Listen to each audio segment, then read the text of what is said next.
अगली खबर दौसा से है। टिल्लू हत्या मामले में बड़ा अपडेट आपको देते चले। बांदीकुई पुलिस की जांच इस मामले में तेज हो चली है। जीपीआर मशीन ने 3 जगहों को चिन्हित किया है। दिल्ली मुंबई एक्सप्रेस वे पर पुलिस ने यहां करवाई थी जमीन की स्कैनिंग। जीपीआर मशीन ने रिपोर्ट आना बाकी है और जीपीआर मशीन ऑपरेटर कह रहे हैं कि 3 जगह चिन्हित की गई हैं। 2 से 3 मीटर पर निशान लगाए गए हैं। मशीन ने संकेत दिए हैं, बोल्डर के रूप में ऑब्जेक्ट आ रहा है और रिपोर्ट आने के बाद ही मामले में स्पष्ट होगा कि 3 जगहों पर जीपीआर मशीन के संकेत देने पर पुलिस ने लगाए हैं चिन्ह। और इस मामले को लेकर दिल्ली मुंबई एक्सप्रेसवे की रेलिंग पर लगाए निशान। जो मशीन है वो कोई भी ज़मीन के अंदर ऑब्जेक्ट ढूंढने के लिए काम आती है। जीपीआर मशीन है, ग्राउंड पेनिट्रेटिंग रडार, जो इलेक्ट्रोमैग्नेटिक वेव्स के थ्रू काम करती है और रिसीवर के थ्रू हमें ये पैराबोला के रूप में जो भी ऑब्जेक्ट है उसकी वो पैराबोला दिखता है, उसके बेस पे हम बताते हैं कि ये पॉइंट। दौसा प्रिंस हत्याकांड का खुलासा सीसीटीवी से हुआ। प्रिंस उर्फ टिल्लू का कातिल 6 साल तक आंसू पोंछने वाला चाचा और बुआ ही निकला। प्रिंस की तलाश के लिए खुदाई होते देख मां बहन बिलख पड़ी। 6 साल पहले घर के आंगन से लापता हुए 4 साल के प्रिंस उर्फ टिल्लू की तलाश अब दिल्ली मुंबई एक्सप्रेस वे के किनारे जमीन की गहराइयों तक पहुंच चुकी है, क्योंकि खुदाई इस मामले में हो रही है। तमाम जो उपकरण है उनका सहारा लिया जा रहा है। एक रिपोर्ट।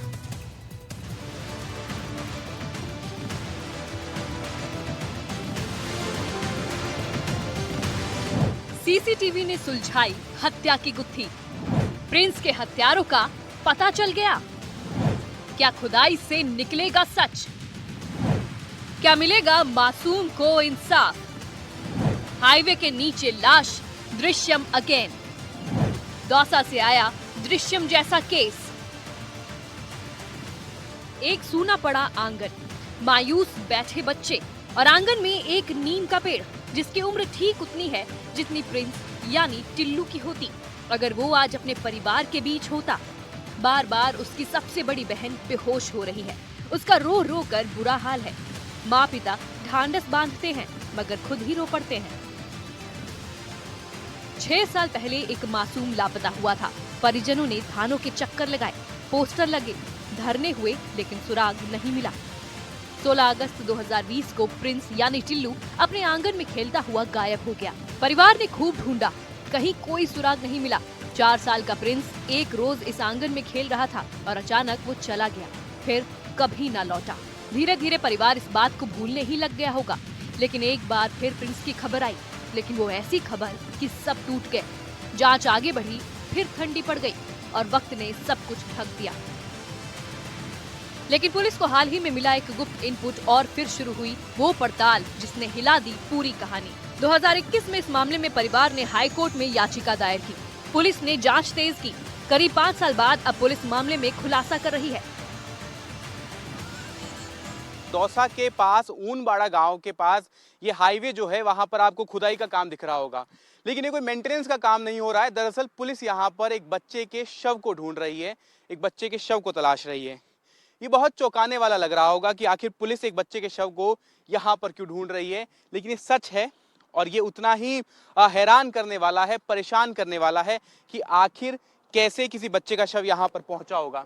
इस मासूम बच्चे की हत्या के मामले में अब कोर्ट ने दोनों ही आरोपियों, उसके चाचा और बुआ, चाचा अनिल और बुआ कृष्णा को 1 मार्च तक के लिए पुलिस रिमांड पर भेजा है। अब पुलिस उस मामले में उनसे 1 मार्च तक पूछताछ करेगी। इसके बाद में अगली जो सुनवाई है वो होगी।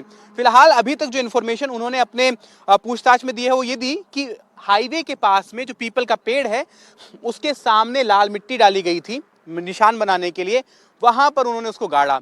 अब यहाँ पर जीपीआर मशीन जो है पुलिस के द्वारा लाई गई, एनएचआई से परमिशन ली गई। इसके बाद में यहाँ पर स्कैन करके कुछ मार्क्स किए गए हैं, कुछ निशान बनाए गए हैं और वहां पर खुदाई का जो है काम चल रहा है। ये आप देखिए हाइट जो है ये आपको नजर आ रही होगी। जब 2020 में हाईवे नहीं बना होगा तो जिस जगह पे मैं खड़ा हूँ वो जमीन का स्तर होगा, यानी कि यहाँ से 15 फीट करीबन ये हाइट है और इससे भी 6 से 7 फीट नीचे, यानी कि अगर हाईवे पे खुदाई करनी पड़ती है तो करीब 21 से 22 फीट नीचे खोदना पड़ेगा, तब जाके वो जो डेड बॉडी है, उस बच्चे का जो शव है वो मिल पाएगा। तब जाके आरोपियों को जो सजा है वो पुलिस दिलवा पाएगी। ये किसी फिल्मी सीन जैसा लगता है कि अपने ही परिवार के लोगों ने, जिस बच्चे की कोई दोष नहीं था, वो बेगुनाह था, निर्दोष था, वो बच्चा जिसका पारिवारिक रंजिश से कोई लेना देना नहीं था, उसे पारिवारिक रंजिश का शिकार बनाया, उसकी हत्या की। खुलासा चौंकाने वाला था। मासूम टिल्लू को उसके ही चाचा और बुआ ने मौत के घाट उतारा था। हत्याकांड में आरोपी नंबर 1 टिल्लू के चाचा अनिल और दूसरा आरोपी प्रिंस की बुआ कृष्णा ने अपना जुर्म कबूला और आरोपियों की निशानदेही पर हाईवे के एक हिस्से को चिन्हित किया गया। इस हत्याकांड की गुत्थी साल 2020 की सीसीटीवी ने सुलझा दी है। सीसीटीवी फुटेज के आधार पर पुलिस को अहम सुराग मिले हैं। इन्हीं सुरागों के आधार पर अब एक्सप्रेसवे के एक हिस्से को संदिग्ध मानते हुए कार्रवाई की जा रही है। सबसे खास बात यह है कि पुलिस दिल्ली मुंबई एक्सप्रेसवे पर GPR यानी ग्राउंड पेनिट्रेटिंग रडार मशीन से जमीन का स्कैनिंग सर्वे भी करवा रही है। इस हाईटेक तकनीक से जमीन के नीचे मौजूद शव, असामान्य संरचनाओं का भी पता लगाया जा सकता है। जब यहाँ से फोन करो करवा अनिल को पकड़ रखे थे और JCB लग रही थी कांठिया अपना प्रिंस के मारे तलाशी कर रही थी। तो मैं तो दुकान पर से तुरंत ही गाड़ी ले देख पाए तो जाबा भी को दियो ना कि हम जो भी कहीं होगा जो हम वहीं बता देंगे, तुम दूर रहो कर जो जा। फिर मैं तो यहीं घर आ बैठो। अब तक तो बॉडी मिली को ना? बॉडी को मिली अभी तक। तो दोनों गिरफ्तार कर लिया अब तक गिरफ्तार। टिल्लू को घुमाता था बाइक पे अपने साथ में, घर से बाहर ले जाता था, घुमाता था, चीज वीज खिलाता था, इसलिए हमने कभी शक ही नहीं किया। उसकी माँ खत्म हो गई थी इसलिए हमने सोचा कोई बात नहीं, इसकी माँ खत्म हो गई है, बोल लेने दो, कोई बात नहीं। बोलते थे हमसे तो हमने ऐसा मुंह भी नहीं फेरा उनसे।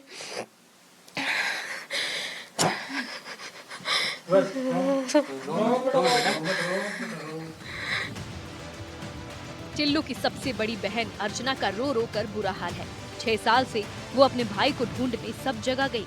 अनिल और कृष्णा उसके साथ ढूंढने भी निकले थे। दोनों ने ऐसे दिखाया जिससे कोई शक ना हो। 11 साल पुरानी परिवार की रंजिश के चलते टिल्लू के चाचा और बुआ ने उसकी हत्या कर दी। वो बच्चा जो निर्दोष था, उसे तो उस रंजिश का भी नहीं पता था। प्रिंस के दादा ने बताया कि 11 साल पहले गंदे पानी का पाइप टूट जाने पर टिल्लू की मां और अनिल की मां के बीच में झगड़ा हुआ था। इस दौरान उन्होंने टिल्लू की मां के साथ मारपीट भी की। परिजनों ने पुलिस को बुलाया तो मामला शांत हो गया था। करीब 3 साल बाद अनिल की मां की मौत हो गई। मौत कैसे हुई, आत्महत्या की, ये साफ नहीं हुआ, लेकिन तब तक दोनों परिवारों में कोई बातचीत नहीं थी। गायब हुआ था से? हाँ, कहाँ गए थे? मतलब आबनेरी साइड, गोदर साइड, बांदी की साइड, और भी गला जगह गई थी। फिर नहीं मिला। अलीन भी मेरे साथ है। अनिल भी आपके साथ ही गया था? उस टाइम पे क्या कह रहा था वो? वैसे बोल रहा था कि मैंने उससे बोला कि इतनी दूर कैसे आ सकता है। वो यूँ बोल रहा था पता नहीं कहाँ तक ले जाके दे जाते हैं, ऐसा बोल रहा था। ऐसे लगा नहीं है आपको कि झूठ बोल रहे हैं? हाँ, एकदम ऐसे कर रहा था कि आपके साथ ही है। आंगन में खेलते खेलते बच्चों के बीच आज टिल्लू भी दौड़ रहा होता, लेकिन अब वो नहीं है। पूरा परिवार मायूस चुपचाप आंगन में बैठा है। दादी कुछ बोल नहीं पा रही, बस एकटक नम आंखों से दरवाजे को देखती रहती है। आप लोगों को कब पता चला इस बारे में कि अब जो ये अभी हुआ है, उनकी गिरफ्तारी हुई है, वहाँ पे खुदाई हो रही है? हमको 4-5 दिन पहले पता चला था कि यहाँ पे इस बारे में खुदाई हो रही है। जब वो खोया था तो आप लोग ढूंढने निकले होंगे, कहाँ कहाँ ढूंढने गए थे आप लोग उसे? हमने पहले तो घरों में देखा था, उसके बाद गांव में गए थे ढूंढने के लिए, फिर बांदी की तरफ, दौसा की तरफ, सिकंदरा, रिश्तेदारी में, चारों ऐसा कुछ किया होगा इन्होंने? नहीं, हमें ऐसे कुछ पता नहीं था कि ये ऐसे करेंगे। मुझे तो अभी तक भी विश्वास नहीं है कि वो ऐसा कर सकते हैं, क्योंकि वो अच्छे बोलते थे, बच्चों से मिल के जाते थे, मतलब एक घरेलू तरीके से रहते थे बढ़िया। मुझे पता नहीं था कि ये इस तरीके से इनके दिल में ऐसी हमारे लिए बैठी हुई है कि हमारे साथ ऐसे कर सकते हैं।